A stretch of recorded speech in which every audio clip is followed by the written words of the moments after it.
Olá, meus queridos irmãos, sejam todos bem-vindos a mais uma leitura. Hoje, 1 Crônicas, capítulo 19. Davi vence os amonitas e os sírios.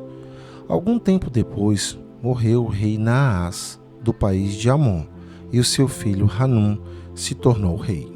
Davi disse: Eu serei bondoso com Hanum, assim como Naás, o seu pai, foi bondoso comigo. Então enviou mensageiros a Hanum para mostrar sua amizade. Quando os mensageiros chegaram lá e visitaram o rei Hanum, os líderes amonitas disseram a ele: O Senhor pensa que é em honra do seu pai e para mostrar amizade ao Senhor que Davi enviou estes homens? É claro que não. Ele os mandou aqui como espiões a fim de ficarem conhecendo a nossa terra para poderem conquistá-la. Então Hanum pegou os mensageiros de Davi, raspou a barba deles, cortou as suas roupas até a altura das nádegas e os mandou embora. Eles ficaram tão envergonhados que não tinham coragem de voltar para casa. Quando Davi soube disso, mandou-lhe dizer que ficassem na cidade de Jericó e que só voltassem quando as suas barbas tivessem crescido de novo. O rei Hanum e os amonitas compreenderam que tinham feito de Davi um inimigo. Por isso, contrataram na Mesopotâmia e em Maacá e Zoba, na Síria, carros de guerra e soldados de cavalaria. Pagaram para isso mais de 34 mil quilos de prata. Os 32 mil carros de guerra que eles haviam contratado e os exércitos do rei de Maacá foram e acamparam perto da cidade de Medeba. Os amonitas também caíram de todas as suas cidades e se aprontaram para a guerra.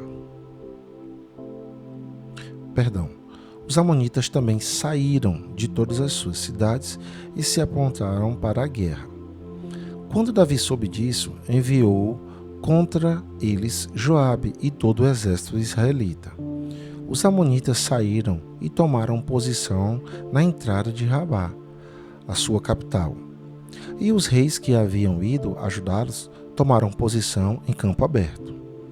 Joabe viu que as tropas inimigas atacariam pela frente e por trás. Então escolheu os melhores soldados de Israel e os colocou de frente para os sírios. Deixou o resto das suas tropas debaixo do comando do seu irmão Absai, que os colocou de frente para os amonitas. E Joabe disse a Absai: Se você perceber que os sírios estão me vencendo, venha me ajudar. E se os seus amonitas estiverem vencendo você, eu irei ajudá-lo. Seja corajoso, vamos lutar com firmeza pelo nosso povo e pelas cidades do nosso Deus. E que seja feita a vontade de Deus, o Senhor. Então Joabe e os seus soldados avançaram para atacar, e os sírios fugiram. Os amonitas viram os sírios fugindo, e aí eles também fugiram de Absai, e voltaram para dentro da cidade. Então Joabe voltou para Jerusalém. Quando os sírios viram que tinham sido vencidos pelos israelitas, mandaram buscar tropas que estavam do lado leste do rio Eufrates.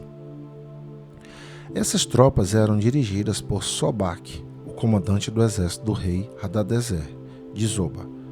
Quando Davi soube disso, reuniu o exército israelita, atravessou o rio Jordão e colocou as tropas de frente para os sírios. A luta começou e os israelitas fizeram os sírios fugir. Davi e o seu exército mataram 7.000 soldados sírios que guiavam carros de guerra e 40.000 soldados de infantaria. Também mataram Sobaque, o comandante sírio. Quando os reis que eram chefiados por Hadadezer viram que tinham sido vencidos pelos israelitas, fizeram paz com Davi, ficando debaixo do seu poder, e os sírios nunca mais quiseram ajudar os amonitas. E aqui, meus amados irmãos, ficamos com mais uma leitura. Que a paz do Senhor esteja com todos vocês e até o nosso próximo encontro.